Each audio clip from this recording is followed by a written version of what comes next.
Baik, selamat siang Pak. Perkenalkan, nama saya Antonio Henry Setiawan, NIM 2010 4120. Kali ini saya akan mempresentasikan hal yang saya sudah pelajari di mata kuliah ini. Tentunya mata kuliah desain web. Baik, yang pertama saya mempelajari mengenai prototype site, website, yaitu adalah demo interaktif situs web. Ini sering digunakan untuk mengumpulkan umpan balik daripada pemangku kepentingan proyek di awal siklus hidup proyek sebelum proyek memasuki pengembangan akhir. Nah, untuk prototype website saya sempat membuatnya itu di aplikasi Figma. Bisa dilihat, ditunggu. Ini saya menampilkan PDF dari project yang pernah saya buat mengenai prototype website. Tentunya saya di sini diajarkan untuk cara membuat tata layout dari sebuah website. Jadi sebagai gambaran di awal bahwa website selanjutnya itu akan seperti apa, seperti itu. Bisa dilihat di aplikasi di pembuatannya. Saya membuat prototipe website ini di aplikasi di website dari Figma. Jadi saya menggunakan tool-tool yang telah tersedia di sini sehingga menjadi seperti ini. Yaitu ada heading, ada bodinya, ada isinya, ada konten sebagai Google. Tapi di layout saya ini saya menggunakan landing page. Jadi tidak perlu ke bagian halaman berikut menggunakan navigator seperti itu. Oke, bisa saya lanjutkan. Nah, dari prototype website saya juga diajarkan untuk mengenai komponen usability website. Usability itu seperti kemudahan dari website yang dibuat seperti itu. Jadi ada 4 aspek dari usability itu. Ada valuable. Valuable itu untuk apakah website itu akan disalurkan atau jenis informasi apa yang akan ditawarkan dari website tersebut. Terus learnability itu kemudahan dari tombol-tombol atau navigator dari aplikasi website tersebut jika digunakan nantinya, seperti itu. Terus untuk efisiensi itu mengenai seberapa efisiensi dari website itu, sehingga kalau misalkan customer mau atau pelanggan atau pengunjung website nanti mau ke tujuan misalkan ke about us atau ke kontennya itu berapa kali klik, seperti itu.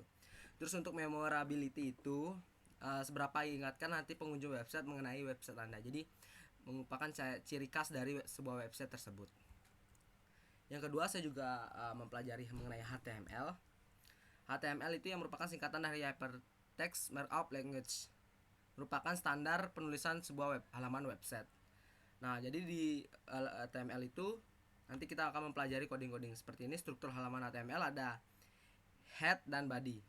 Seperti itu sebagai tag pembuka dan tag penutup dari codingan dari sebuah web. Terus kita lanjutkan, yaitu apa itu CSS. Yang ketiga, saya juga setelah HTML saya mempelajari CSS. CSS itu adalah sebuah bahasa yang digunakan untuk melakukan styling terhadap suatu halaman website. Jadi CSS itu seperti penghias dari sebuah website agar halaman website itu memiliki keunikan atau warna yang bisa dipadukan untuk tampilan yang lebih baik, seperti itu. Deklarasi CSS seperti ini bisa menambahkan warna, background, colors, warna dari teks, bisa selektor atau pengelompokan properti, nilai properti, dan seperti itu. Ini HTML tag, ada headings, link, image, table, list, form. Jadi mempelajari bagaimana masukkan image, membentuk sebuah link atau table, bisa list, seperti form juga seperti itu. Di sini saya mempelajari seperti itu. Terus macam-macam CSS itu ada 2 juga. Inline CSS, inline CSS itu seperti CSS yang dibuat di dalam codingan dari HTML tersebut. Terus kalau external CSS itu CSS yang dibuat di luar dari file HTML, jadi ditambahin .css.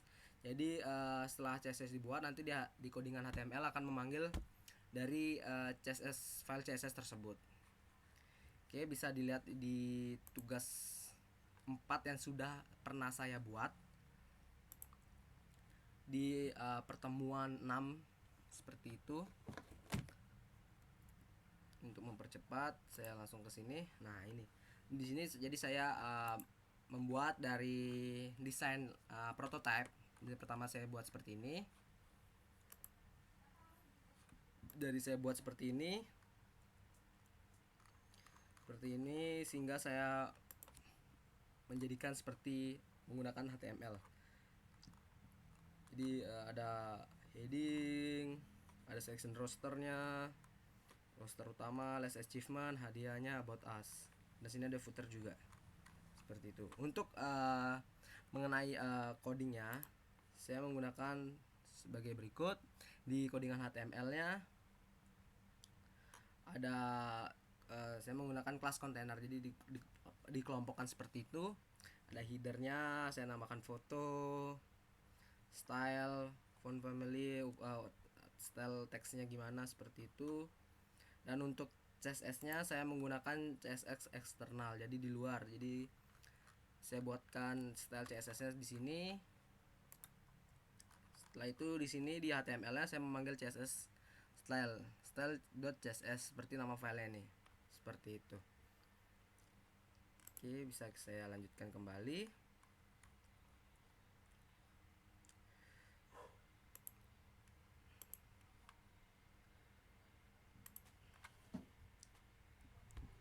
Nah, mungkin seperti itu hal-hal yang telah saya pelajari di mata kuliah desain web, seperti prototype website, usability, HTML, CSS, dan sebagainya mengenai coding-coding dasar. Setelah itu dari penjelasan dari dosen saya coba-coba untuk praktekkan sehingga hasilnya tadi seperti itu.